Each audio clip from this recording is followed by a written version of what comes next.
Hi everyone. Welcome to ACAD Asia. ACAD Asia is a Singapore-based impact-driven edtech startup that empowers the largest online community of education institutions and educators in Asia to upskill and reskill themselves to improve the learning outcomes for their 21st century learners. On acadasia.com, educators can access 4 specific services.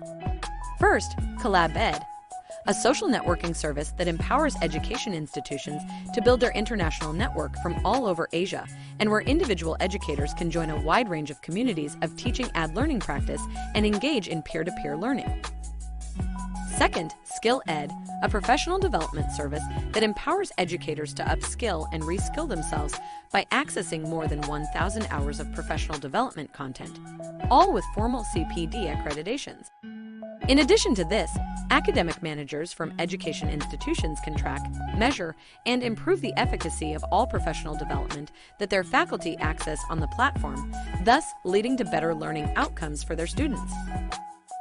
Third, Design Ed, the easiest course builder on the planet. In 5 simple steps, this service empowers educators to build fun, engaging, and quality content for their learners. Furthermore, third-party tools like Canva, Google, etc. are fully integrated right into Design Ed. Fourth, Certify Ed, a digital credentialing service that empowers education institutions to design, award, and track fully verifiable and tamper-proof digital micro-credentials and certificates on the blockchain. Join the largest community of educators in Asia who are already using the platform and sign up for your free lifetime membership at www.acadasia.com today.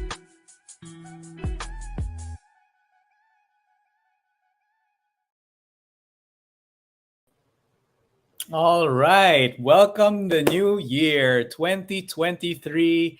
Hello, everybody, once more. I am Roy Paton. I'm the co-founder and chief community officer of ACAD Asia.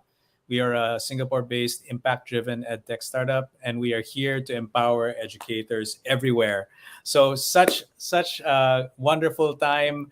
I'm sure all of you are hopefully well-rested and are quite excited to meet the new year head on. I'm so glad to be with all of you. We're kicking off the year with a bang with our regular monthly sessions for this month of January, Webinar Wednesday. And the topic for this webinar session for today is very interesting because the entire month of January, we're talking about AI in education. All right, so artificial intelligence education. So really the cutting edge of technology and how we're using that in our own education practice. And our topic for today's Webinar Wednesday is, can technology take over the role of a teacher? Okay, so I'm sure you've probably seen some of the news articles and discussions. This is not, this is not a new question. This has been asked even before the pandemic. As we were trying to, and as we're going through the pandemic with all the technology tools we've been using. So that question has been posed, and we'll be kind of discussing that now because, there's one person that made a bold claim here back at the British Science Festival in September 2017, and he claimed, Mr. Anthony Seldon, British education expert, claimed that robots will replace teachers by 2027. Okay, but it leaves something, it leaves us asking a lot more questions, whether, robots do take the form of AI or software programs or humanoid machines, or researchers do suggest that technology is poised to automate a huge portion of jobs worldwide. And it's really making a lot of changes and disrupting the global economy. And sometimes in some industries, they claim that it might leave millions, without a job. But that's what we're here to discuss. Is that really true? Will technology really replace the teachers? So here on our informal fire chat discussion for Webinar Wednesday, that's exactly what we'll be tackling. And we'll be discussing this with leading education technology experts. We've invited them here. I'm so happy to have them to start off the new year, to share their insights and to help us, understand better what we as educators have to expect will be happening in the future. All right. So I just want to remind everybody, I guess I want to shout out our friends here in our chat. Okay, joining us from all the different social media channels. We have our friends, obviously, from the Philippines, uh, from Batangas City, Malay Balay, Bukidnon. We also have some friends from Indonesia. Hello, Hendra. Terima kasih. Thank you for joining us. Valenzuela City, also, thank you very much. Friends from Singapore and all the other countries that are joining us today. Hopefully, not too much of a hangover, too much drinking and partying over the new year. And I hope everyone has had a lot of rest and a bunch opportunity to recharge. Now we're coming into the new year, learning something very interesting, something very new regarding especially AI in education, and specifically, will robots and AI replace teachers? Is it actually possible? So, without further ado, I want to invite. I'm going to introduce our speakers and our panelists. We have a large panel with us today, and I'm very excited to have all of them joining us today. So, give me a moment. Let me just take some time to introduce all of them. Okay. So first, um, I'll start with our guest of ours. Unfortunately, one of our speakers is out sick today, Mr. Mario Ross. But we're glad to have him instead. He is actually an experienced executive and entrepreneur. He is skilled in many aspects, including business processes, requirements analysis, enterprise software, and enterprise architecture. And he actually graduated from the Institute of Chartered Accountants in Australia. And he has a history of working in computer software industries, but he brings his experience into education as well. Um, his company is behind Scribo. It's a tool that creates AI technology to improve the English writing skills of students and save time for teachers. He and his team have been building Scribo for the past 4 years, and they've had the opportunity to collaborate with thousands of English and content teachers in schools around the globe, as well as top AI engineers. And tonight, he's stepping in for Mario, who's out sick, but we're glad to have him. May I introduce to the stage the CEO and founder of Literatu, the company behind Scribo, Mr. Mark Stanley. Hello, Mark. Are you joining us from Sydney, Australia? From Sydney, Australia. Yes. Good evening, everybody. Lovely to be here. Fantastic. I know it's a little bit later in the day for you there, but thank you so much for joining us today. Yeah, you're very welcome. Thanks for having me. All right. Our next panelist, we have about two more, plus our guest, another guest. So we have four more people joining us. Our next guest, he is actually an education professional with extensive experience in international education, employability, education technology, and entrepreneurship as well. He founded and currently heads the Singapore Education Network since January 2020, which also manages EdTech Marketplace Asia. And he's also a venture partner and higher education and EdTech for education consultancy at EDT and Partners. He's also an advisory board member in EdTech startup such as AcadAsia, and mentors EdTech startups and accelerators EduSpace and the 500 Global. Okay, and he has also trained many participants at the Training Institute NTUC Learning Hub, the National University of Singapore, and Minerva University, several countries across Asia, including Singapore, India, and Thailand. And he has a lot of experience and expertise in education. I'm very proud to have him. He's also one of our dear friends at AcadAsia. He is the founder and proponent of Singapore Education Network, or SEN, Mr. Michael Clem. Michael, glad to have you with us on the show today.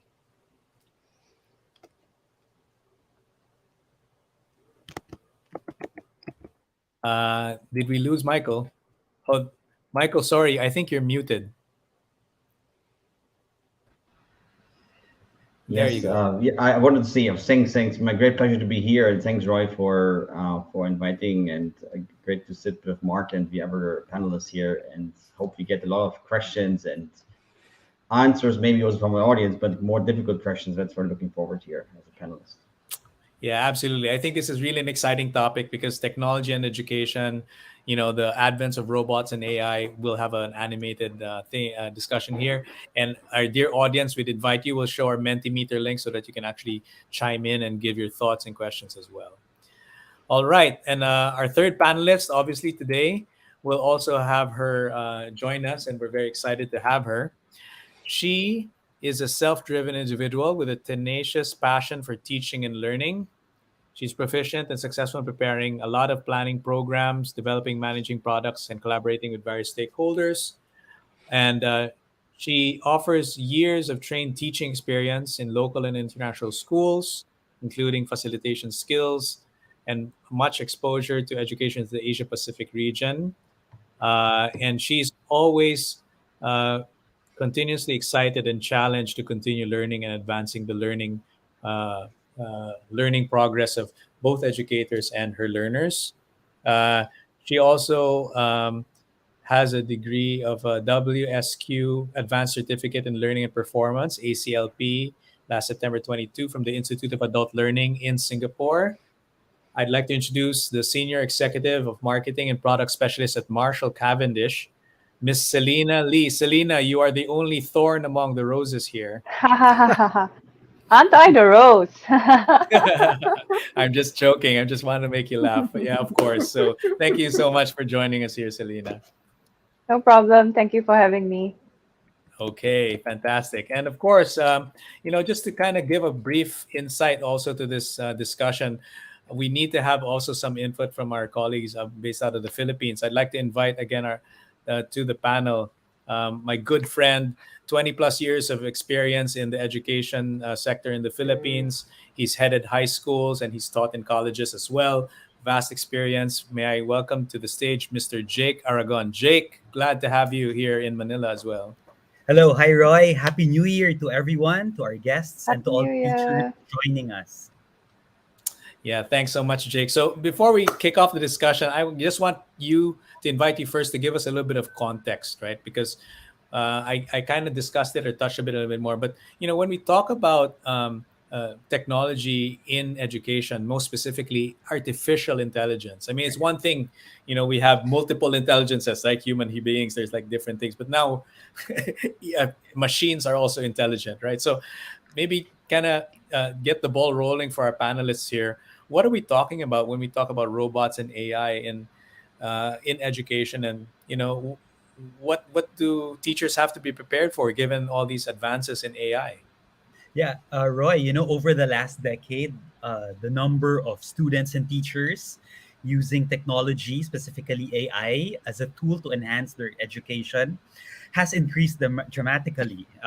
Students and learners can now master a foreign language or even complete a whole degree or training program without leaving the comforts of your home. You can decide not only when you want to learn, but also how you want to learn. Basically, everything left to you to decide how it is that you want to consume the information or the content that's available to you. Meanwhile, the range of technology used in the classroom has also boomed with the rise of smart boards, digital textbooks, and most notably, of course, the new emerging tools offered on the internet. But what does this continuing growth in education technology mean for teachers? I guess that's the question that we all have to answer or to grapple with in this session. So while many teachers are quite excited by technology and interested in the ways in which they can use it to enhance their teaching and learning, others are concerned by its rapid development and wonder whether they themselves could eventually be replaced by it. So we're excited to hear the insights from our speakers regarding this topic, Roy, and hopefully at the end of the session, we'll be more informed, we'll be more enlightened, on the role of technology, whether they're there to, support the teachers or, unfortunately, as some experts have predicted or said or mentioned before, replace them altogether. Fantastic. Thanks for that intro, Jake. So we'll catch you again later in the Q&A. Okay, so please stick around and help us in the Q&A portion later. Thanks, Roy. Okay. See you later. Thanks, Jake. Okay, lady and gentlemen, I think that's a very interesting topic to start off from, right? So, given all this technology context and how it affects teachers, and it's quite an interesting question. are we going to be replaced as education teachers? Is there no more role for humans in this setup? And the robots are taking over the world, so to speak. Is that true or not? So, for starters, maybe I can invite any of you who's interested to begin.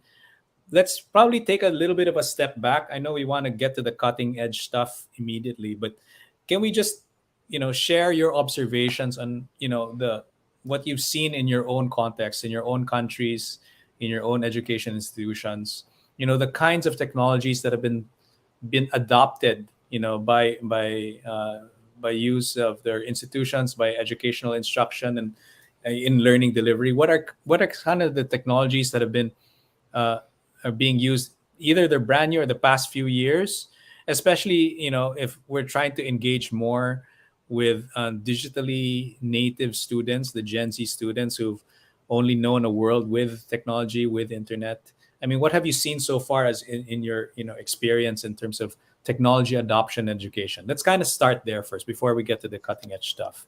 So anyone can kind of give her Yeah, well, insight. I'll start if you like. I kind of still see.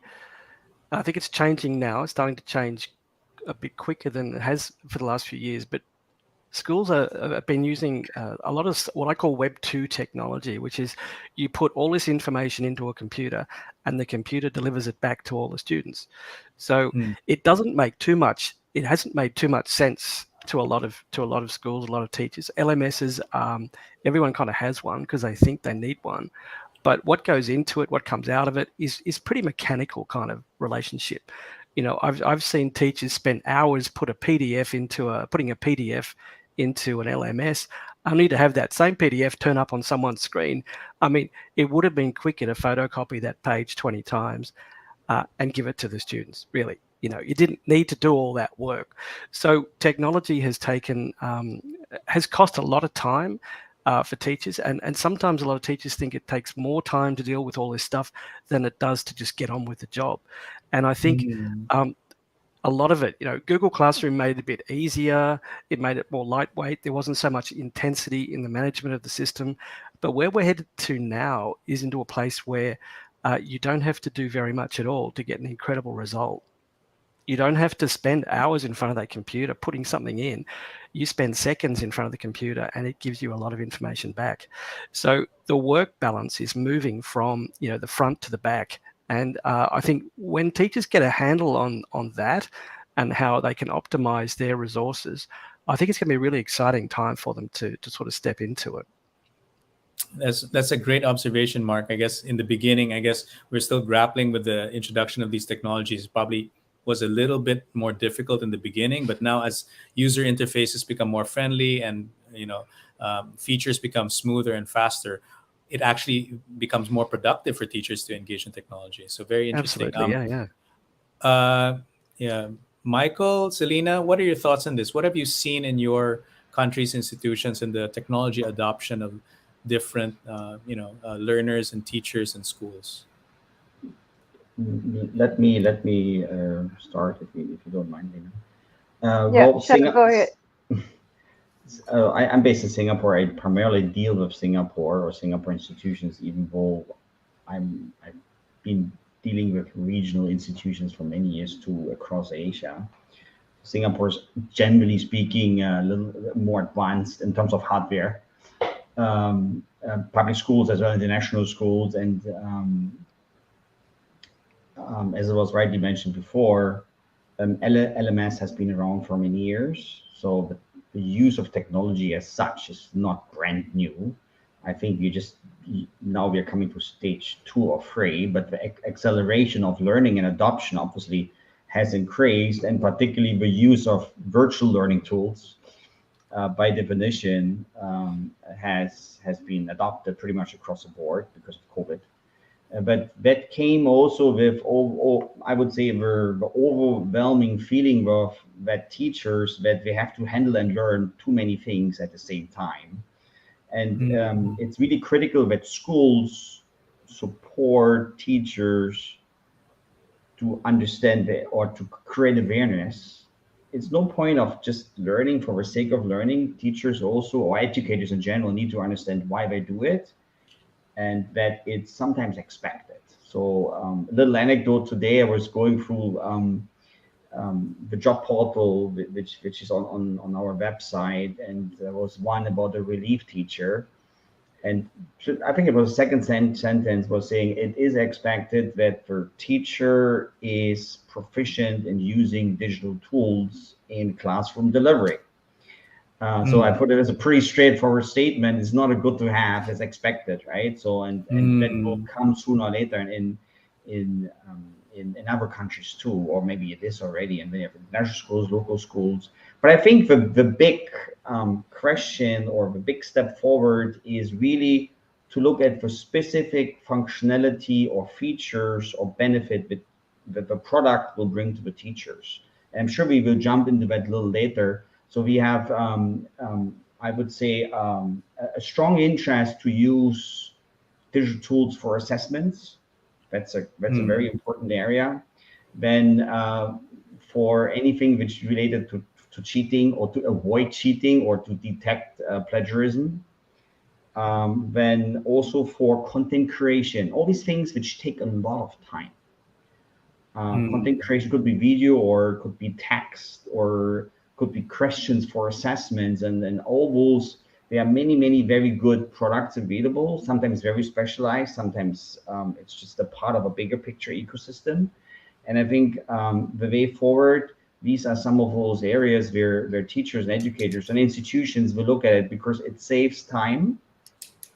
And I think some products have been quite popular. I mean, what I hear in Singapore, Nearpod and Edpuzzle are quite popular in making, for example, teaching more interactive, again, which increases even in the classroom, not only remote learning, but in the classroom, we may increases the attention and then accordingly the retention of students, what we learn in school. And I think that will be in the next couple of years. I still suspect there will be huge growth and the huge increase of interest and also spending from the educational institutions. Yeah, that's a nice, broad strokes view, Michael. I think, you kind of touched a little bit on what Mark was saying. We're the adoption of technology. I guess whether you're Sydney or Singapore, it's like maybe if some countries are a little bit more maybe at 2 steps ahead of, let's say, adopting new technologies, whereas if you look at the rest of Southeast Asia, you mentioned that it's more if we do follow the mantra that it's expected that educators have to be experienced in digital tools. What about those from other countries that have, only started their technology experience journey or familiarization at the start of the pandemic? And and I think at Acad Asia, that's one of the roles that we have is to kind of help ease that transition in, introduce these new things because, as you said, what are the benefits of using specific technologies? Is it helping you with assessments? Is it helping you with content creation? All these tools? Is it really benefiting you? And that's probably somewhere of the questions that should be leaning towards. But yes, some educators in some countries probably are already 2 steps ahead, while others are just starting their journey right now. So very interesting, Michael. Selena, can you comment, please, on what you've been seeing in your Yeah. experience in terms of technology? So you mentioned earlier that Anthony Seldon said something about how robots can replace teachers in the year 2027. If we do a time check, So he says. I mean, if you told me that 5 years ago, 6 years ago, I would say that's like an absurd dream. I don't think we'll reach there. But as we all know, the pandemic actually accelerated everything. Contrary to popular belief, even though there's infrastructure in Singapore, a lot of teachers actually have this huge inertia to actually start the technology engine running. But because of the need, and as Michael said earlier, now the job profile involves the use of digital tools. So now teachers have to learn it. So we were kind of forced into a position where, okay, now I need to rethink my classroom. I cannot be looking at my class the same. So teachers who have been in the service for 20 years, 30 years, they are so comfortable in how their classroom looks like. it really challenges them to actually push through that and envision something with technology in it.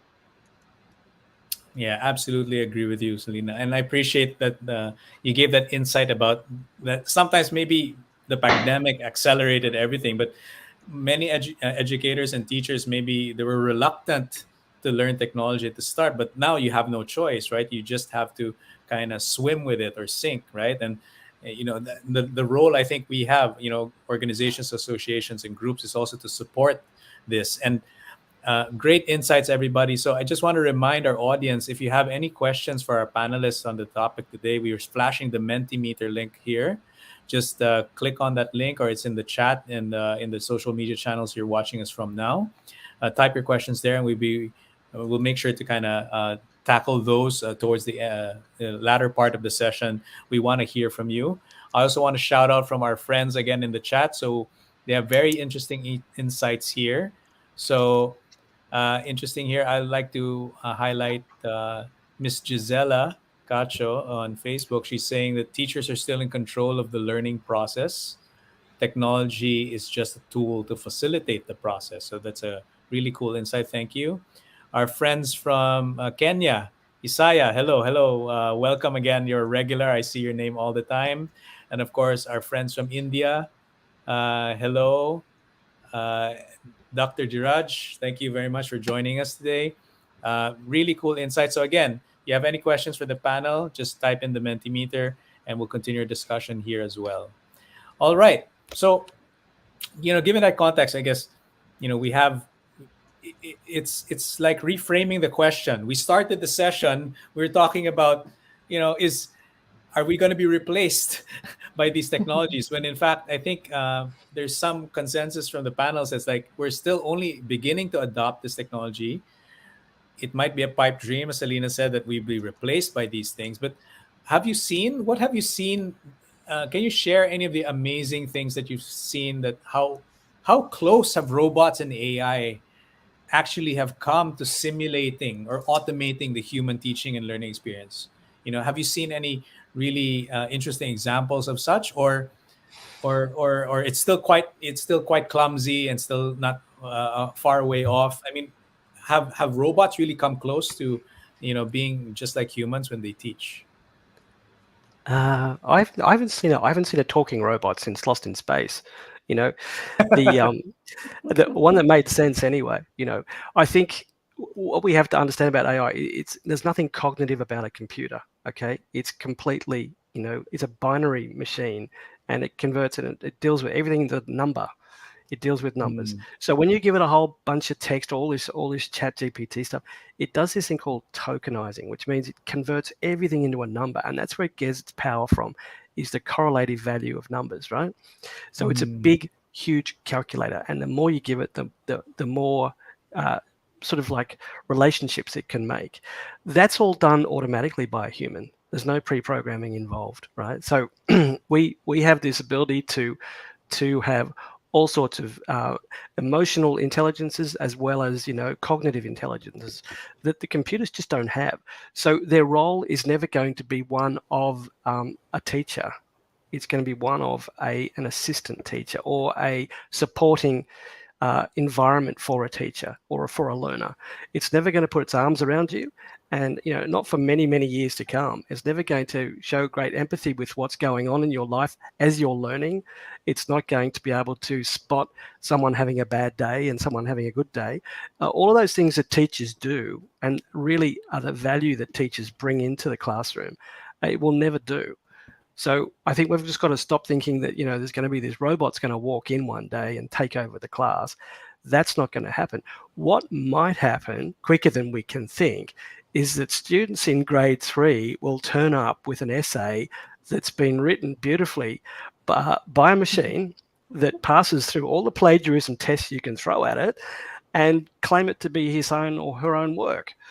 Now, I think a logical teacher would say, you're only in grade 3. How can you produce this sort of level of work?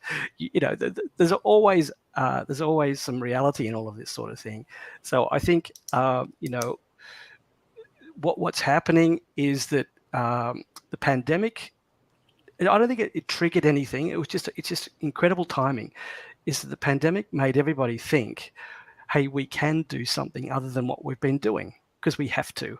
All right. And the best time to get a person motivated is when they put in a corner and they have to do something and they have to work their way out of the corner. So that's where digital has really had a bit more of a lift in its wings. And it was just incredible timing that all of this AI that is now, magically coming out, it's been in the cooking for years, right? Generative AI models have been around for 3-4 years now. They're just getting better and better. And this big one that they've got now is the biggest of all. But I can tell you, that's just going to be the first one of many to come. So it's not going to go away. It's going to get clever, more smarter. It's going to be more assistive if we let it. But if we try and combat it, we're going to lose. We have to embrace it, just like we had to embrace Zoom instead of classrooms during the pandemic. Interesting. Really well said, Mark. I just want to kind of touch on a few points you mentioned, right? So you talked about the fact that if these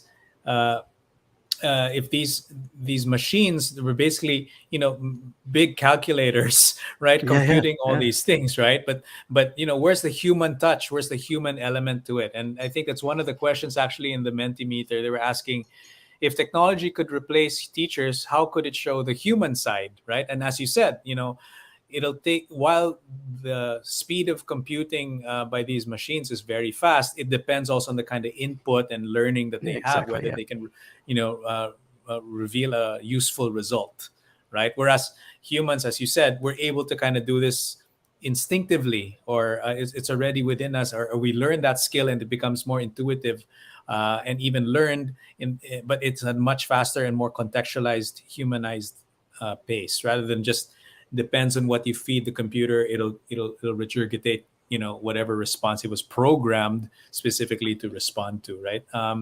And having said that, I like what you mentioned about it should be assistive, right? Rather than if we kind of contextualize it in the the sheer breadth of knowledge or speed of output, we could lose as human beings in terms of that kind of race. But in the contextualization and the proper usage of it, I think that's where humans are still needed, and that kind of what you're alluding to. So great insights from you, Mark. Thanks so much for that. Michael, Selena, jump in here. What do you guys think about have you seen robots or AI actually coming close, or we're still quite a far ways off, but it's looming, it's coming. So what should we do about it? First of all, AI and robot are two different things, right? AI is technology, robot is the actual product. And I couldn't agree more with Mark that teachers will never be replaced by robots, because it defeats the purpose, or at least a large part of the purpose of education, and that is social skills, communication, teamwork, etc. It's different in other industries. Let's say manufacturing. You want to produce a car, theoretically, or maybe to a large part nowadays, is done by robots. And the outcome could be exactly what we need. That's a functioning car. But in education, if you're being taught by robots, the outcome is not the same. It's pretty drastically different, because a lot of skills are not being taught. So that's why the question for me is kind of wrong, if I may say so. The question for me is, how much or where does AI, robots, or technology assist or sometimes take over certain tasks, right? So as I mentioned before, assessments, for example, if it's purely written assessments, I think that's nowadays relatively easy already with some products and AI, that certain tools can take over the checking, right? In language, for example, Mark knows, right? Obviously, because he works in the language space. Or in another way, for example, chats, chatbots, right? Where in the past somebody sits behind a computer and answers a million questions from students and parents. Now you have an AI or machine learning driven chatbot, and he or she, however you want to call that, remembers a million questions and a million right answers, and that makes things easier. But as in many other industries, you're not replaced. You just need to, we need to adapt. Humans, generally speaking, should be able to adapt to new environments. And as in manufacturing, as in the finance industries, there has been a lot of changes based or due as an outcome of technological innovations. We get different tasks, or we have higher value tasks, or we have tasks which requires a human touch. So for me, that's the same in education. I have no doubt that robots even come close to take over a teacher. The question is, where do we want them to be an assistant? Where do we want them to take over certain tasks? And then you have different questions about ethical questions, etc., etc. So AI as a technology is a very good technology because it's just so much more powerful than the human brain. And the chatbot, for example, which can be quite a repetitive task, could be taken over. And again, there we have, as an example, what could be the outcome? A teacher looks over 40 or 30 children in a classroom. Maybe teacher has more time to spend more on an individual basis or spend to certain learning needs. This is another area where I think AI could come in very handy, and that is in terms of skills assessment, actually before the learning, not after the learning, where we can verify in a much better way where is a student, when a student comes to class or joins school or joins university, where is the skill or knowledge level. So the whole area of adaptive learning, where we can, or sometimes being called personalized or hyper personalized learning, where we can cater education to individual needs, that would be a substantial improvement for education, because some people learn differently. Some students take longer. Some students are better in maths but slower here. But in most education systems, it's the same content, it's the same pace. So technology in that context could substantially improve that, as far as I'm concerned. Yeah, We, we absolutely. have Cool. we Go ahead, have Celine. two extremes of teachers. We have teachers that are really comfortable with the print, like I said earlier. So if you give them something that's online, like a PDF, what they'll do, they'll print it out and they'll print the 20 copies, like what Mark said earlier. So we have that extreme, and the other extreme is, oh wow, if technology is really going to, I mean, AI is going to replace teachers, then I can do a hands-off approach. I will just let the system run on its own. I basically don't have to do much. And if you have that kind of mentality, then sure, you are going to be replaced, right? But so I would say that how much, like Michael said, how much do we want that assistance? If there are some things that we can delegate to AI to do, for example, auto marking of simple MCQ questions or questions that require keywords, or even essay writing, if we can delegate that, we delegate that to a certain extent. Yes, we can get the input of AI, but as a teacher, you come in and you give the critical thinking part, which the AI cannot do because it's not cognitive. So that's the teacher at the end of the day has the right to decide how much of the lesson is online, how much is not, how much it's helping me, how much it's helping the students, etc., etc. Yeah, absolutely agree here. I mean, you can think about it if we go back to the Michael's example of car manufacturing. There are certain steps I think that maybe can be automated by robots or AI. They understand certain things can be repetitively done more efficiently, but then there are parts where, it's more artistic, the design of the car, how it, cuts through the air. You use technology more in an assistive manner, but the creativity and the problem solving skills comes from the human. It's the same with education. The where technology can be used more as an assistant to the learning, but then how do you cultivate the human critical thinking? That is something I think a role that teachers and humans, fellow human beings, are much more adept and better at than uh, uh, non-contextualized computers, right? So we might consider, instead of asking the question, will be replaced, you're right, Selena, there are extremes to that.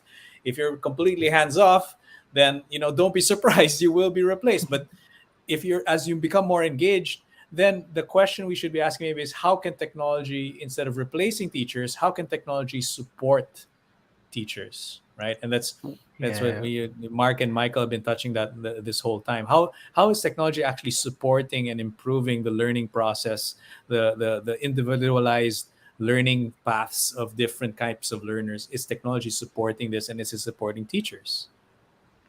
I think, like I speak to a lot of teachers, and it's just a fact that when you walk into a classroom of 30 or 40 students, you're immediately outnumbered, right? There's 40 of them and there's one of you, and there's 40 little souls out there that are all at different levels, that all need different things to help them get through what they've got to get through. It's not just about the teacher, it's about the teaching, right? So they used to sort of, like in Australia, they used to put all the really clever kids in the same class, so at least they could all keep up, right? But that sort of luxury is all gone now. So we've got this huge mix of demographics, levels of language, levels of learning that teachers have to deal with. And the word that keeps being used all the time to every teacher I speak to is the word time. They are out of time, flat out of time. So they can't get to all these students individually. They can't grade quick enough. Like, in writing, all of the research says if you want to improve writing, you have to write more. If you write more, you have to get more feedback. More feedback comes from teachers who already don't have any more time. So the equation never works out, right? And the problem's getting worse because a lot of teachers are leaving the profession. So we've got to find a way to keep good teachers in the system. A lot of them are just wearing out, burning out. For all sorts of reasons with workload. So they've got to be able to fix this. We can't keep saying some magic button's going to get pushed and it's all going to be okay again. We've got to find practical ways to use technology to scale teachers, good teachers, make a good teacher more scalable, more accessible by students. And that means getting all of the work they're currently doing, as much of it out of the way as possible. Now, if that work happens to be grading, feedback, marking, assessment, personalization of assessment, if any of that is taking time from a teacher now, they should really think about how they can claim that time back by implementing some technology. It's got to work for them. They're not working for it, So it really has to be assistive. And I think teachers have got to cross this divide where they've got to give up on this notion they're going to be replaced. What's being offered to them, I think, is a whole bunch of new help that will really give them back the time they need to be that better teacher they want to be. That's eloquently said, Mark. It's like we have to reframe the question. It's not about replacing, but it's about supporting and assisting, right? And what are the things, if they're already so overworked, I agree with you completely. Keeping good teachers in the system and to continue to support them and give them the longevity and endurance to kind of keep moving forward and not bog them down with, if there's something that these fancy new technologies and things or these practical technologies can do, that's the best application of these tools. And rather than as teachers we kind of try not to understand it and be in fear of it, that we're going to replace, we should embrace it and see how is this useful to us and our teaching so we can actually reach more students. So fantastic insight there. Just think back to when accountants first got their hands on Excel, right? Accountants became completely new people with Excel. It could add up quicker than they could even possibly think, It could extrapolate numbers they could never see before. There's still lots of demand for lots of good accountants. No one's been replaced. It's just that they don't spend time on that calculator trying to figure out how to balance it anymore. It's all done for them, right? That's an interesting analogy because it's like, the Excel sheet or the spreadsheet already has all the formulas. You may have studied those accounting principles or those derivatives and financial models or mathematical models already in school, but rather than waste time kind of remembering and plugging all the values, you just, put that in the machine and the machine follows the formula and outputs it. You're right. We still have accountants here today.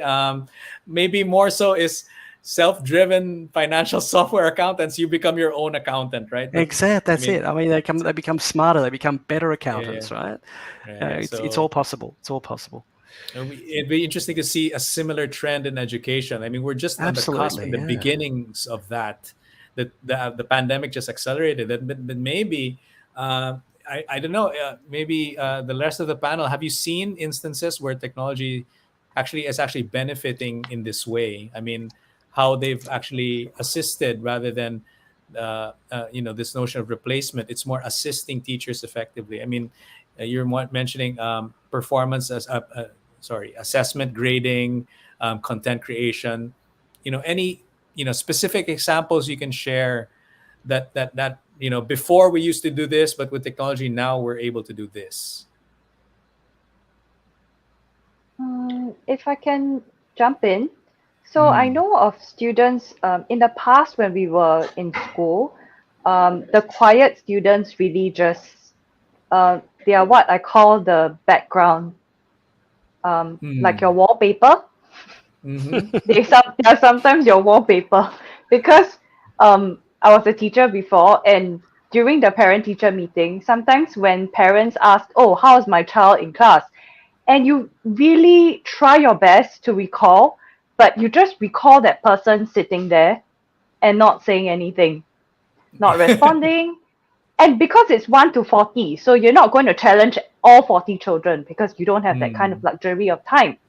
So I know of one tool called Flipgrid where students can actually record themselves. So it actually gives them a voice, which is important, especially in this day and age. The teacher gives a question and the student has like 1 minute and you tell me everything that you know about this or what do you think about this topic. And after they have recorded, they upload it. I mean, when they are happy with their recording, they upload it and their friends can actually watch and comment. So the interaction between the student, I think now your classmate is no longer a wallpaper, your classmate has a voice. So not only is the teacher understanding the children better, the children themselves know each other better, and they will have more, I guess, topics to talk about. That is really the social aspect that does not take any time in the classroom. So that to me is a great help. Yeah, and we see kind of a convergence of the positives coming in here, right? Here in Acad Asia. So if any of our regulars have been here, or if you're the first time watching this, so the kinds of engagements we have, and we encourage our teachers who've trained with us to use similar tools, video, all these technologies. It's really allowed much more engagement, much more interaction from students, and to be more responsive to the lesson, whereas you probably would not have been able to do this before. So technology has allowed more ways of expression among students. And then how does kind of the progressions of technology follow after that is then, if you have so many videos to grade, how do you kind of, you won't have time to watch all of them. So then how do you design your assessments so that you're able to maybe comment on a few? Can the AI or the chatbot kind of respond for you, or you have the learners comment on each other, right? And because then that's that kind of assessment. So these are kind of the new teaching techniques that we've learned. Whereas before, as you said, we're just wallflowers. But now, every child, as long as every learner has the opportunity to express themselves because these tools are available now. Yeah, it's true. It's so true. I mean, Mark mentioned time, right? And time is an absolutely critical ingredient. And I want to bring another ingredient, which is also important, as far as I'm concerned, that is attention. And that's another attention, the students' attention. So that's another challenge what many teachers face, and that to keep students' attention, we all know, or at least there have been multiple scientific research being done, which clearly shows that the attention span of people, particularly the younger people, gets shorter and shorter. How much you can concentrate, you can focus on something, you read, etc., before your mind wanders to something else, right? And that is, of course, also due to the fact that outside the school, technology is everywhere. And that's the worst thing you can have. You go inside a school and you're in Stone Age, right? So I'm not saying you have to replicate it. You have to do the same, but it should not be a place where you essentially are completely isolated. That's a black and white picture. That's not the case, but I guess you get the point. And gamification, just to throw in a particular term, gamification, use of fun tools, quizzes, the Mentimeter, as simple as that, to get students engaged, to do something, right? Also with digital tools, what do students do anyway when we have spare time and afterwards, that keeps students' attention, and that will help teachers in spending less time and trying to dance in front of a class, and hopefully not need to reprimand students all the time. So I think that is another very important task. There's always a generational conflict, obviously, right? Between teachers and students. Obviously, teachers are older, but the the appearance of technology, let's say 20 years ago, the gulf got bigger and bigger in terms of students feel different from the teachers. And I think education cannot be completely isolated. They may have to make use of that, and that does help teachers. And I think teachers have been slowly adopting to that as well. And it could be for homework, could be in classroom, could be as simple as I mentioned, the little surveys or little games and groups. If you're in a classroom, you can't just regroup students all the time. You can't carry on their tables and chairs. As simple as that. In a virtual environment or with some digital tools, you can regroup them anytime, anywhere. So these are quite simple, straightforward things which are easy to learn. Yeah, it's true. Yeah. I've sat in many classes where if anybody wants to disrupt a class, they can use technology to do it every time, right? So I've seen classes where there's 3 students who purposely can't log in. They hold the entire class up for 10 minutes, you know.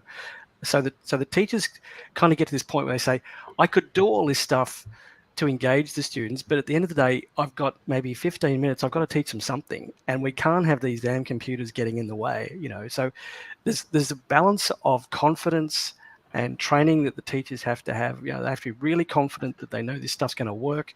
They know exactly how they're going to use it. They know exactly what it's there for, and they stay on track. Because, you know, I think a lot of teachers feel that they can go right off piste really quickly with some of this technology. Like, you know, I remember in one of the classes, they put a little chat kind of app onto everyone's iPad. And so everyone started sending each other nasty messages, you know. So the next day, of course, that one got shut down, and another one came along. And I was at a school meeting, and the teacher said to me, look, I'm just saving all of my energy for your next big idea, right? So it was kind of like this trust thing. And yeah, it's going to work. I'm sure it's going to work, but I've got a curriculum to get through. I've got assessment. I've got time I have to spend.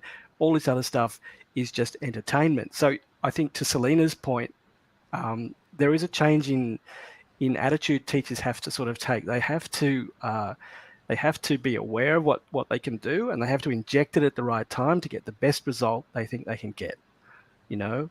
And I think talking too much about all the different things you can do, it's exhausting just to even think about, let alone actually try and pull off in a classroom, you know? Right. You know, and we already touched on this, you know, the extremes, right? One extreme is to be, as Michael Clem is saying, you know, isolated and not engaging technology, just do it the way it was ever since, you know, the Stone Age or the 19th century classroom. Or the other extreme was, you know, or the other extreme was, you know, just leave it all to the tech, right? I think, and get overwhelmed by too much tech, too many ways of communicating, too much data, you know, just swamped with all this information. It's just too much. I think the somewhere in the middle, just the right sprinkling of it, the proper application where it's most needed, you know, saving you time, helping you auto grade, helping students engage with each other and create content. And here, you know, some of the people in the chat, there's so much chat information here. I hope everyone's reading through. You know, it helps, you know, teachers, let's say, who could not connect with their students, you know, then they start, you know, the more creative ones, at least the more adventurous ones, you know, they start creating their own YouTube channels, their own TikTok channels, and that's how they kind of connect and build rapport with their students. So using technology to kind of build, you know, something, you know, that their young learners can relate with. And I think that's such a you know, a beneficial point of embracing technology rather than thinking that it's coming and looming to replace us. So I think the panel here in consensus, we're kind of all agreeing in the sense that, or have the same viewpoint of, it's being more assistive and helping and not necessarily replacing. Let me kind of, play devil's advocate a little bit. Okay, let me just try to kind of, ask a little bit. The other extreme, and as we mentioned, as Mark was saying, when you put a chatbot, they start using it the other way and start sending nasty things. So what about on AI side, right? So I'm sure you've heard the news about particular new technology, Chat GPT or Open AI, where you ask it almost any kind of question, and it's already, it's similar to like a chat bot, but it's super advanced, where whatever the topic is, whether you ask it to write lyrics to a song, or create a poem, or this sophisticated mathematical equation, or even a literature essay, Yep. it's able to respond to you with, some kind of more or less pretty coherent response, having harvested the databases from all over the net of different information sources to come up with this. I don't know if it's original, but pieced together a response that sounds awfully like a human being, right? And some have experimented. Then okay, then these students, let's say they're senior high school or college students, I don't have to write my essays anymore. If my teacher gives me an essay question, I give it to OpenAI Chat GPT, and they respond, and I can just submit that. And so on. We've been talking about the teacher side. That's great, but I guess the other thing I want to highlight is the dangers of this technology, where what if then how do you know as a teacher that this is really an original work or something that the AI produced, where the student just inputted the question that they just opened the result? So what about the continuing advancements of these things? What do you think about that? Yeah, it's a beautiful thing. Open, like ChatGPT, the technology they've built, it's truly a beautiful thing. Okay, I can't. You can try and trick it, and of course you can trick a human. So it's no point trying to trick this thing. It has been indexed from every free web page in the world, right? So its biggest limitation now is how it gets even smarter, because it already understands the universe as we know it, right? It knows pretty much everything, right? So what we're going to need to do, luckily, they haven't done YouTube and they haven't done TikTok. They haven't done all of those video channels yet. So that's another source of data that will come into it. So not only will it be able to answer your question, it'll show you the best video to take you through it as well. So it's not going to stop. It's going to keep accelerating, and truly, it's an amazing thing. What it means to a learner, I've watched. I've shown some teenagers this thing, and they've just gone, "Oh my goodness! Oh, this is unbelievable! I can do this. I can do this essay. I can have this thing write the essay, and it gets through plagiarism checking every time, right? Because it's originally written by the AI engine, and that content that it's creating has never been really seen before. It may resemble in some parts, but it's clever enough to actually write very, very, very, very well. And a lot of it gets through plagiarism. So teachers have got this challenge now of saying, I don't think it's going to become a reality for kids in years 3 to maybe 9. I think you can spot something that's been written by a machine. But when you get into the higher academic grades and into the colleges and universities, you're in a whole new area there, where students can get, today I wrote a 500-word essay on economic theory by Milton Friedman, and it took me maybe 15 seconds. You became an economist, Mark, I was an overnight. economist. In 15 seconds, you're like a world-class economist. Man, that research that would have taken me to get to there is unbelievable. So you can look at it two ways. You can say, wow, this is just going to create a whole bunch of dumb economists. They're all going to pass through university not knowing anything, but you wouldn't want that to happen with medicine or anything like that. But it's possible as well. Or you can look at the other way and say it inspired me to maybe learn more about economics. Okay, it made some points that I didn't know, so I learned something in the process.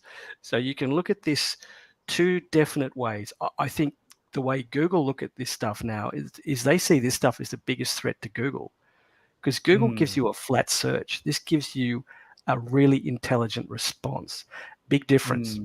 Okay, so I think Google got a heck of a shock when this thing came out. Although it's been brewing for years. I was watching this thing when it was GPT-2, 1, 2, and it's now 3. They're heading for 4. It's not going to stop. Yeah. I guess, Go ahead, Selena. Go ahead. I think, like, I would say that a teacher today don't know everything like our teachers 20 years ago. And I think as a teacher, you shouldn't be fearful of that. It's okay if your students know more than you.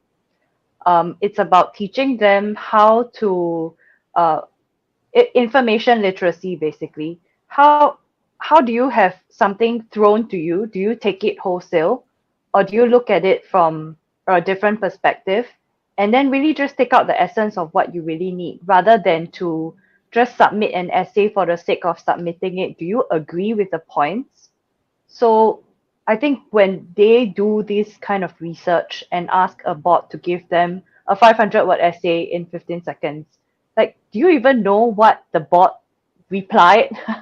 That's Do right. you understand what was given? No, Yeah. no. So you That's challenge what's crazy. the students. Yeah. You challenge the students to really think about that. If they cannot give you an answer, then they have not used the tool right. That's right. That's right. Let me have a completely different perspective of this, and it's a bit controversial. Why should you learn how to write an essay if something else can actually do it?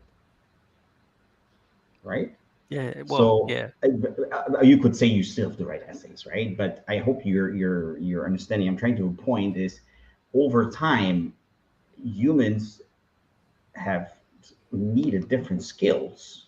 So it means we don't always need to test the same skill, because sometimes the skill becomes outdated, or it literally is being taken over by somebody else. In manufacturing, for example, is easier because certain things you did in the past, very handy, it's done automatically. It could be as simple as a drilling machine, right? Same here. That's really hard question. What do we need a student to know, and also what skill to have when they leave school?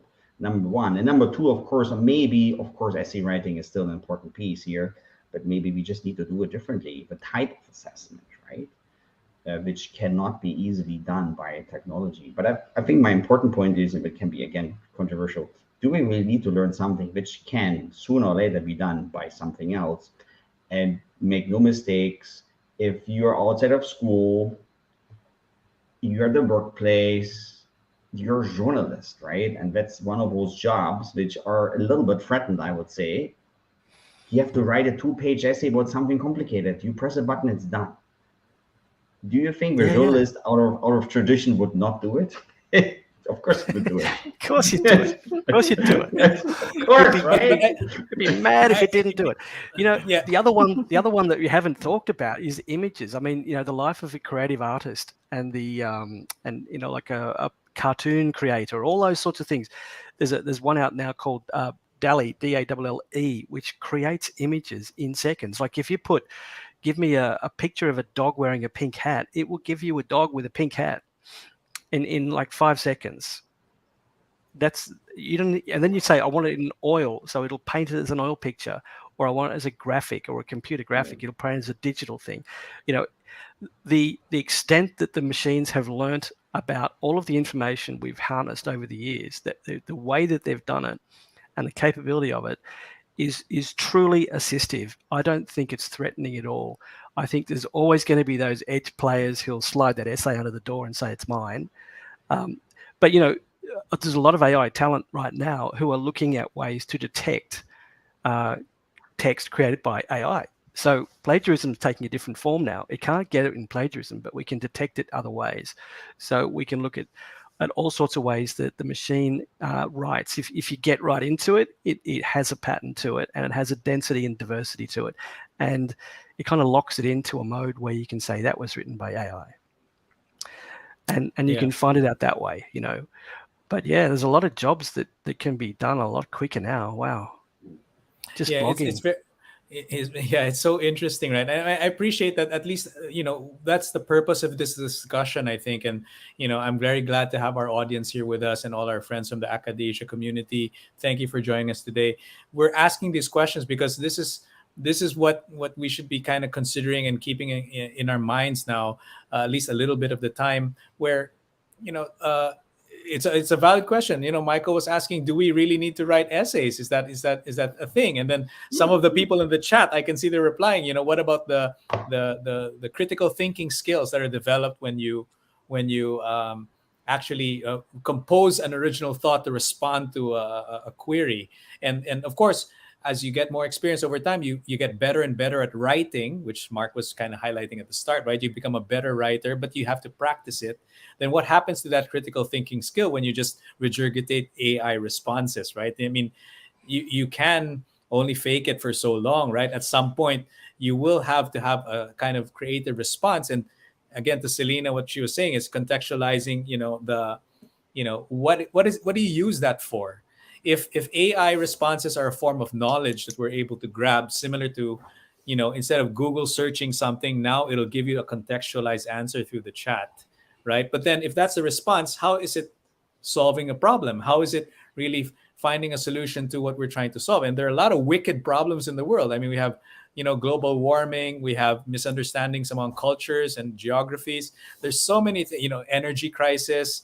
There are a lot of things that, are we who knows, maybe is can this free us up to hopefully focus on more interesting things, or maybe more fun things, not always the serious stuff, right? But yeah, everything with a caveat. There's one comment here I just want to add, that it also, as Selena was asking, why would you trust the AI with that response? It will depend also on how the AI is modeled, because these answers don't come from thin air. They have information sources.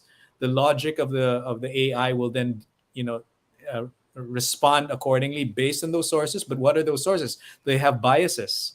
So even if you have, let's say, AI help you assess student essays, there are certain biases involved. So just trying to touch upon the topics here so that we're mentioning it. We are coming up to close to our last 20 minutes of our session. It's really been fascinating. Let me just try to touch upon the chat questions. So we're gonna go to the Q&A portion now. I know it's a very animated discussion. I want to invite, when we start now the Q&A, I want to invite back Jake. Jake from the Philippines, to help us, contextualize. Just give us a quick summary wrap up, Jake, before we kind of touch on these question and answer submissions from the audience.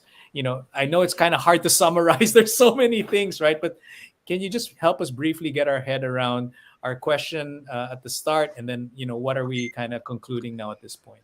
Yeah, absolutely, Roy. We're learning so much from Mark, Mike, and Selena here. And I think I'd summarize it using three key points. First is purpose, Roy. We've been talking a lot about purpose. Why do we continue to teach? What do we want to achieve in terms of learning outcomes? I think several points in the discussion touched on that. And so we try to work backwards and see, uh, by identifying what our ends or our outcomes are, why is it that we want to be able to harness or use technology the best way we can. Second is practicality. I think many times during the discussion, Roy, we touched on how we can continuously harness the benefits and positive contributions of technology. We mentioned before that it was mentioned in the discussion or in the session that at the end of the day, teachers will have to make that decision up to what extent they will allow technology to take certain roles or tasks for them. And so that is the practical nature of the matter. And we are always reminded every time we have these tools at our disposal, in thinking about the very practical nature of using technology for teaching and learning. And finally, Roy, I think the last P that I have in mind is people. At the end of the day, we're still dealing with students, with human beings, and appropriately mentioned by one of our teachers in the audience. She said that we're still working with human elements in education, the human touch, helping our students to make and learn from mistakes, the opportunity to discover, to understand, to learn, to embrace individual differences. These things can only come from devoted, from committed teachers. So those are, I think, Roy, the three key points that we have: purpose, practicality, and people, from the very insightful, very interesting comments made by our guests tonight. Fantastic summary, Jake. That was really amazing, the three P's of this session today. Okay, I'm going to do a little bit of a rapid fire, ladies and gentlemen, because there's a lot of questions here. So if we can just do a quick round, maybe 1 to 2 sentences, responses to this question. Okay, the first question I have from the panelists: can the panelists comment on this is such a hard question to answer in 2 or 3 sentences. Anyway, can the Oh. panelists comment on the ethical implications of replacing teachers with AI, if ever? I mean, I'll give you a minute or two to kind of digest that.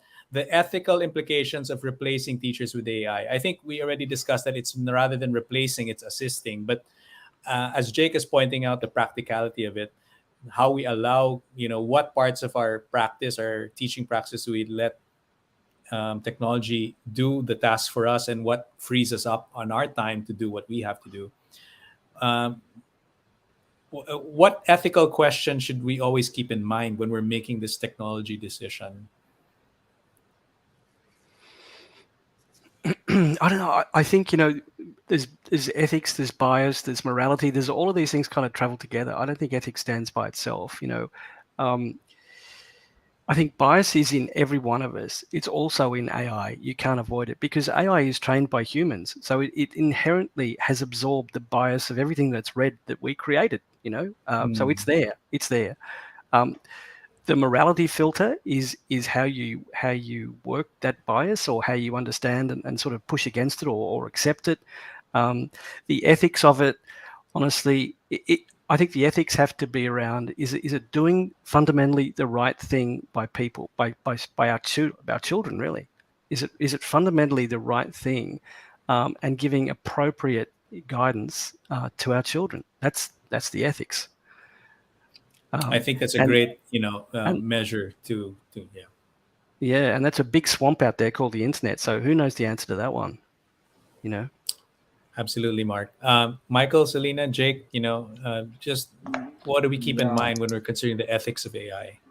I didn't really come across a lot of, and I hope I don't um, um, blame myself here. Too many ethical questions which you would usually have on healthcare, for example, right? The use of AI. I think what Mark also rightly said, AI or certain technologies will support teachers. To what degree? For me, it's not an ethical question, to be honest.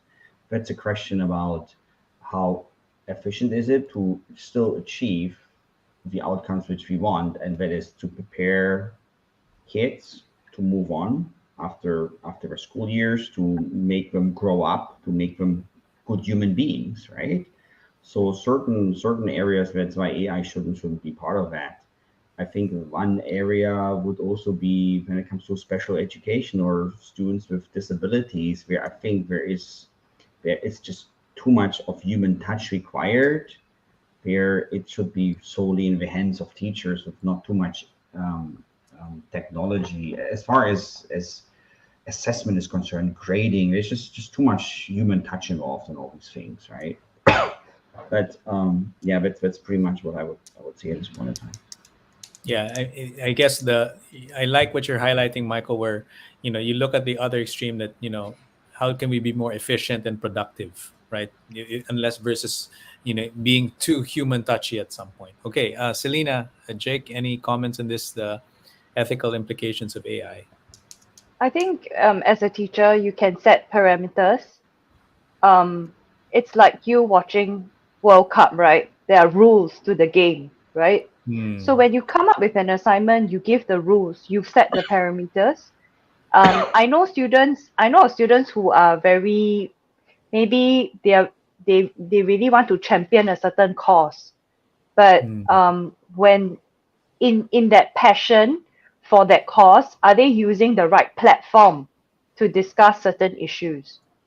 So when we set the parameters, we also need to educate our students that uh, there's a reason why we do not encourage any cyberbullying, any racist comments.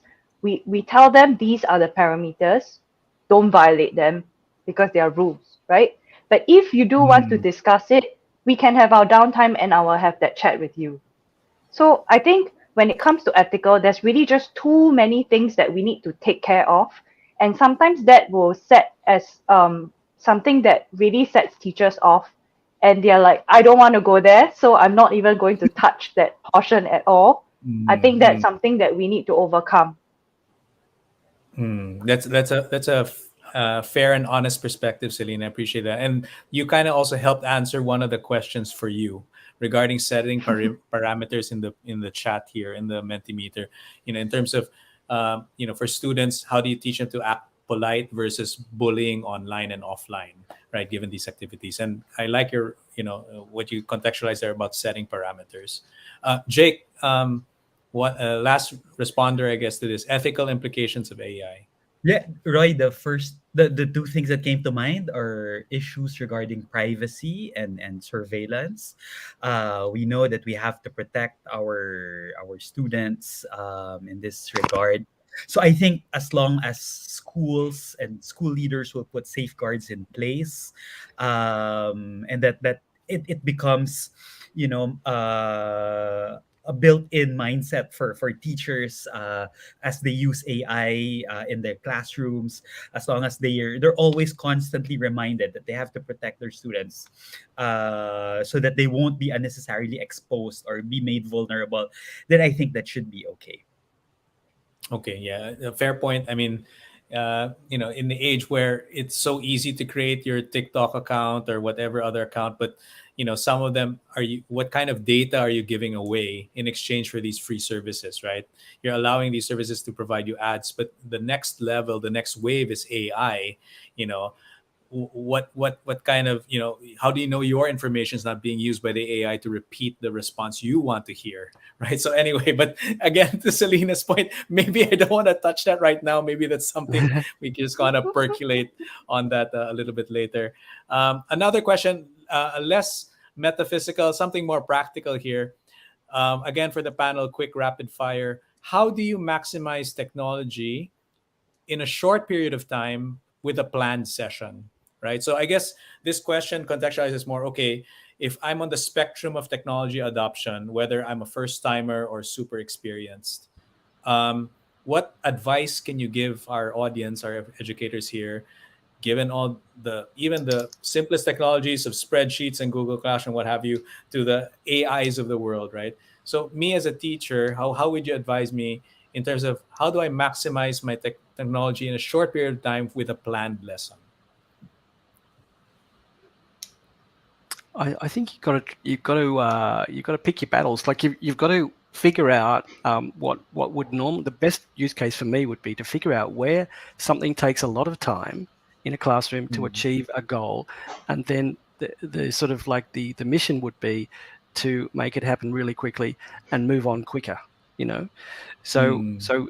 sort of that input process output stuff that happens in a classroom, if you can compact that and increase the learning and shorten the time, that's going to be the best use of technology in every classroom. Yeah, thanks, Mark. I guess just for some of our teachers in the audience, if you've probably providing, let's say, this certain curriculum, it used to take you 4 weeks to cover the topic. Try to see what resources or other teachers, other schools, what they do to compact it into 2 weeks, 1 week, maybe in the same 30 minutes. And if technology can actually help you speed that process up. Thanks, Mark. Michael, Selena, or I, Jake? I agree with Mark. It really depends on number one, what you teach, the subject, and secondly, where your challenges, right? If time is a critical challenge for you, if you spend too much time on marking, you spend too much time on creating questions, look for a tool which helps you with that, at least partially, which assists you in that. Or you take too much time in communicating with parents, or Mm. these kind of things, or with homework, with creating and managing homework. So they're very simple, straightforward tools. if you are more comfortable, or your issue is with students in class, right? Then again, look at some tools which helps you making it more interactive. Or maybe maths is a good example. Maybe you have some students, and it doesn't have to be all, just a couple of them, which take so much of your time because they don't grasp certain mathematical concepts, right? And not everybody is born with a maths brain. There are some very interesting apps or solutions which use technology, which explain maths in different ways. People learn different in different mediums, and they students maybe can, those students who have a bit more difficulties in learning that, they can repeat it, right? So they can repeat the lesson, they can repeat it in different ways. So I would look really at your challenge and your needs, and then I would dive deep into it, and you choose one or two. Don't cover everything at once. Right. I like that, Clem. Pick and choose the issues you need help with and try to find out the quickest solutions to it. Selena, Jake. I think a lot of teachers know that time is really precious, especially when you have other issues that you have to deal with. I think the traditional classroom teachers are taught to have classroom management tools that you can use. So I would see technology as such a classroom management tool. What is something that I can get them engaged for a short period of time? Or if they're looking at their phones too much, instead of policing which child is using his or her phone, why don't we use that phone for a quiz so that they are Exactly. Yeah. they are actively and meaningfully engaged? Yeah, that's a great, simple insight, Selena. I mean, some of our teachers here, they might have issues with attention spans of students or non-interactive. So if where they're at, if they're digital natives, comfortable with tech tools, how do you incorporate that into the learning? Great. Jake? Yeah, for me, Roy, on top of what Mark, Micah, and Selena have mentioned, I'd consider tools that are universal and inclusive. When using technology in the classroom, you don't want to put some students at a disadvantage, basically because they don't have the resources or they don't have access to some of these technology. So what we want to be able to establish is, equitable access to the resources, and even with simple tools, you'll still be able to drive student engagement there. Yeah, I like that. It's also a practical insight. Look at your learners base. What is the common denominator in terms of what technology they have access to? Is it only a cell phone or a smartphone? They don't have laptops. Maybe internet is spotty. Then you have to kind of design your lessons and assessments around the tools you have. Okay, great. Thanks, guys. Okay, a couple of more questions here. There's so many. Um, uh, Here, what technology tools have you tried that you would recommend to teachers? Right? I guess I know it's a broad question, but I guess from given the context of okay, AI is coming, how do we meet it? And then you have the different levels of familiarity that our teachers have. You have the most, just baby steps at the start of the pandemic to full-fledged experts. Just first thing that pops to your mind, what technology tool would you recommend teachers just try out? I think Selena mentioned Flipgrid already earlier, but just a couple of tools that maybe you want to suggest to our audience. Yeah, there's so many. There's Just the just so first many. thing. Yeah, oh look, I work at Scribo, so I'm gonna. I won't say that, but you've got Yeah, to. we Let me have say you the it. whole month. We Say have it. you the whole month, Mark. I So know, our I audience know. I gotta. will know Scribo very well by the end of January for sure. There are products where you can sit and type a whole lot of stuff into, like Google Docs. You type all day on Google Docs, right? What you get is what you started. You end up with the same result. It's a almost zero sum game. You could have just written it out. Unless you wanted it to be digital. I think that the products that I really enjoy looking at and sort of like playing with are the ones where you do a little bit and it does so much more for you. Okay, it amplifies your effort. So if you put in And this is where I think AI is the exciting piece. And there's going to be a lot more apps coming out to do this. But if you put in, give me five ideas for a story, and all of a sudden you get 5 ideas for a story, boom, you're back in the room and you've done all the work for you. That's the sort of app that I think is going to excite the future, where teachers realize that there are apps that amplify, not just catch and play back. So whether it's that app from Michael said, where you could point a student to an app to sort of say, just go through this video or go through this, it amplifies the learning, and it doesn't take any more time or effort to do it. It just does it. And I think even the one we're using here for feedback, everyone's busy typing in feedback, typing in their questions. We're going to come up with a better way of doing that. People are going to talk into the session, and it's going to record their voice, and you'll just play the question back. That's going to be quicker for everybody than what we're doing tonight. So I think these things evolve very, very quickly, and you just got to keep your eye out for them. But I see a lot of them coming out now where a little bit goes a long way, and they're the ones you got to look for. Yeah, I like that. From catch to just one feedback to one idea to amplify. I mean, I'm also not surprised, Mark, that you did not type that question into ChatGPT. And it'll give you the 5 tools that you can recommend. I could do it. I could do it online for you right now. You can probably try it right now. I wonder what ChatGPT will say anyway. Okay, Michael, you keep talking. Selena, I'll do Jake. it. Yeah, so let's try it. Just a little thought experiment there.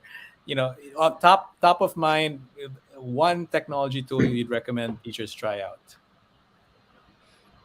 Yeah, Roy. One of the tools I learned from one of our webinars is Wakelet. And in the past Wakelet. semester for my economics students, I used Wakelet to help the students create their digital portfolios. So they had to create artifacts per lesson. So they were putting in videos, they were putting in articles, they were putting in commentaries and answers to my prompts. And it was easy for me to check. And based on student feedback, it was also engaging for them to create. And it's something that they could look back at later on, and something that they can also share with other members in the faculty to see as a model for, a digital portfolio templates. Yeah, it's like it organizes into a collage, but you're using all the tools, right? Video, text, audio, images into one place. Yeah, great tool to recommend. Any other? Maybe I can move on to the next question, but unless Michael, Selena, you have anything to share? Any suggestions on tools that people would want to try out?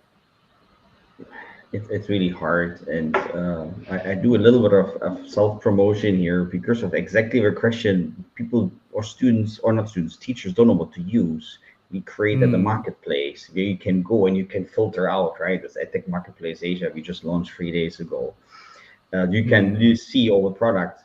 But in terms of a very specific one, it's a very simple tool. And nowadays, I believe, a lot of teachers still use PowerPoint presentations, right? But there is a product called ClassPoint, which gives you a lot of additional features you can use with a PowerPoint presentation. It's very simple, and it's quite powerful actually to do. And when I first heard about it, I said, PowerPoint, what the hell, right? But it's quite interesting. And the other one I mentioned it before, I like Nearpod and also Edpuzzle because they bring the fun element and a certain gamification into a classroom delivery.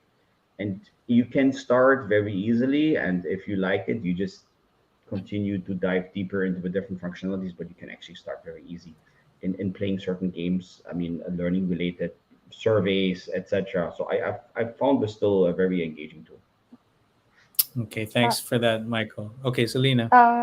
In my experience in Marshall Cavendish, we have a partner that has this math tool called Cerebri. So the teacher puts in one question, and then the AI actually helps to break down the question into smaller pieces. So if, when students come up to the teacher and say, I don't know how to do this question, there are many aspects to what you don't know. So this tool actually helps you to break down the question and gives the question, it generates the question again, but a simpler one, to really pinpoint which concept was lacking.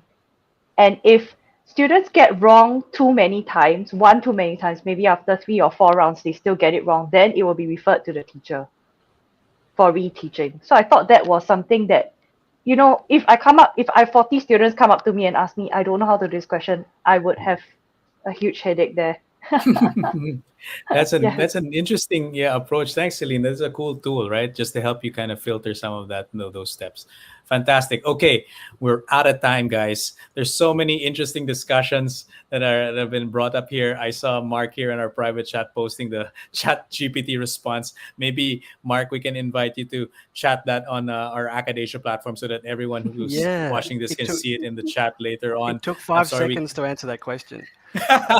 so just really amazing. So we'll Yeah. just go one round again. Your final thoughts as we close the session about um, will AI replace the teacher, or how we've moved from that to more an assisted model that embraces technology instead. So as our final thoughts for this session, each of the panelists, please share. How do you see the future playing out for technology, and how should educators prepare for this technology-based future?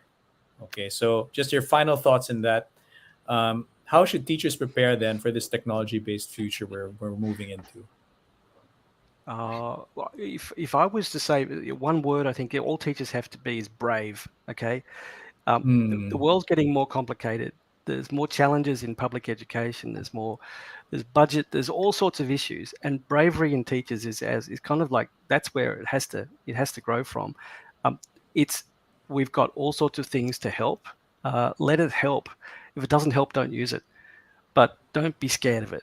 We'll never take the teacher out of the classroom. Never. Mm. Fantastic bravery. I like it. Lady and gents, your final thoughts on this? Um, I would say if you're a beginner or even advanced, I think most of us at least agree that learning alone is kind of boring and sometimes also ineffective. So if you are convinced that you need to learn more about technology in a classroom or in education, find a community, find other teachers. Acadesia is one Hmm. of it.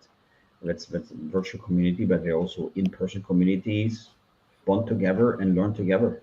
Share. It's much easier to increase your proficiency and then learn from each other. Some are faster here, some are slower here, and I think that's a good way to you can do it in your own school. Create if you don't have it yet. A kind of a community of teachers or educators, or do with other schools, come together, peer-to-peer learning, share ideas, interests, and I think that's the easiest way to stay relevant.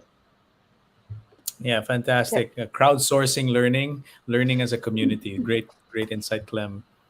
Michael. I think educators should continue to stay curious and open-minded to what is out there. I mean, even if the infrastructure is not ready, you never know when it is ready. And we, as educators, really are educating future leaders of our own various countries. And we have little insight. Come on, we are not like, we don't have insight to what the future holds. But when we envision a different kind of learning environment, for our students, it is really a first step into the future. Absolutely agree with you, Selena. Jake. Yeah, there's so much great technology available and upcoming, and we need great teachers like you to use them the best ways possible. That's it. Yeah, so go out and try it, everyone. Give it a go. Thank you so much, dear panelists. If you have a little bit more time, we can stay a little bit after this. I just have to do some housekeeping with the rest of our audience. So, for all our educator teachers joining us today, administrators, school owners, thank you so much for joining our webinar Wednesday session for today. If you would like to get your certificate to be, which is included with this live webinar, you should be able to also enroll in the accompanying course that is included with this live session. So go to acadasia.com and sign in. If you have not signed in yet, make sure to create a teacher account because if you create a teacher account, then you'll have access to all the amazing features in Acad Asia. Once you've logged in, make sure to complete your profile, your image, profile image, your identity proof, and all other basic profile data here, so that you can then access all the features here. So we have, as we mentioned, a community for Collab Ed. If you want to discuss and converse and engage with different ideas, and you want to just ask questions about all this new technology in the world, how can it help you? Please join us here in Collab Ed. And of course, for the courses, go to Skill Ed. And here you should be able to search the course that we have for today. It should be published here already. This one, can technology take over the role of the teacher? Okay, it's over here. Technology take over the role of the teacher. Make sure you click on it, and then you have to enroll in the course. And then when you go through the entire course, you can rewatch the recording of this session. There'll be a couple of assessments. We'll be using some video reflections here, like we mentioned today. And then, of course, don't forget, if you are in the Philippines, if you would like to earn CPD points from the PRC, make sure that you complete all the assessments and submit all of this, including this form, before January the 10th. Okay, and the first 5,000 completers will be qualified for CPD points for this session, AI in Education, Can Technology Take Over the Role of a Teacher? We also have a special announcement aside from the CPD points. For the rest of you who are interested in our session today, we have actually a new contest that we'd like to offer everybody. So here, there'll be a lot of prizes that you can win. Just go to the course and you'll see the mechanics here. Very simple. Once you've completed this course, make sure that you upload the certificate that you earned from Acad Asia to your Facebook, Instagram, or LinkedIn page, and then write what you have learned about this course and share it with your co-teachers. Tag us with our hashtag and our @tags, and ask your friends to share the post. And those who actually share the most by the end of the month will receive prizes from Acad Asia, okay, sent directly to you. All the detailed mechanics are here in the course materials. So don't forget, the most likes, the most shares, the top 3 by the end of the month. I think the deadline for this will be January 1 to 31. Winners will be chosen on February 7. You'll receive some special prizes from us. First, second, and third place for the most likes and the most shares for your certificate that you've earned for this session today. Okay, so that's great. For our Philippine friends, we have CPD points, and for everybody else, everyone in the world, you can win prizes from this course on Acad Asia. Okay, so with that, our next session will be next Tuesday, which is Technology Tuesday. We'll be probably seeing Mark again. He'll be introducing how to use Scribo and Literato to teach English. This is our introduction to our Technology Tuesday. So don't forget to sign up. We'll be posting the link in the chat, and we'll be sending you EDMs and emails. Please make sure to join us. Again, there's CPD points you've awarded next Tuesday for this. Okay, so there's a bunch of stuff. Really exciting new year to start with for everybody. On behalf of Mark, Mike, Selena, Jake, thank you. I'm Roy. This has been Webinar Wednesdays with Acad Asia. Thank you so much, everybody, and see you next time. Take care of yourselves. Good night, everybody. Take care. Good night. Take care. See you soon, and embrace technology. Yeah, be brave. Be brave, everyone. Be brave.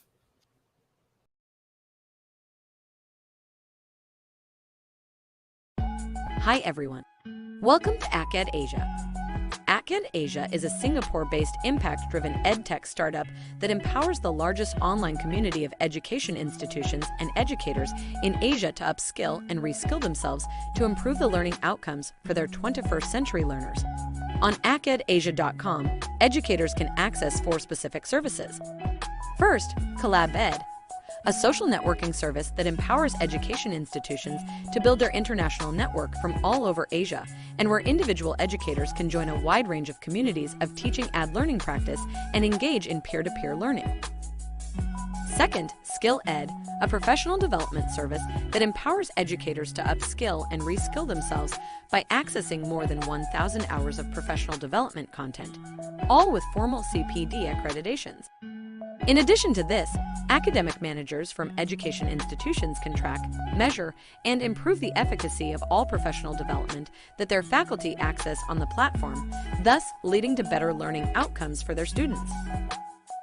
Third, Design Ed, the easiest course builder on the planet. In 5 simple steps, this service empowers educators to build fun, engaging, and quality content for their learners. Furthermore, third-party tools like Canva, Google, etc. are fully integrated right into Design Ed. Fourth, Certify Ed, a digital credentialing service that empowers education institutions to design, award, and track fully verifiable and tamper-proof digital micro-credentials and certificates on the blockchain. Join the largest community of educators in Asia who are already using the platform and sign up for your free lifetime membership at www.acadasia.com today.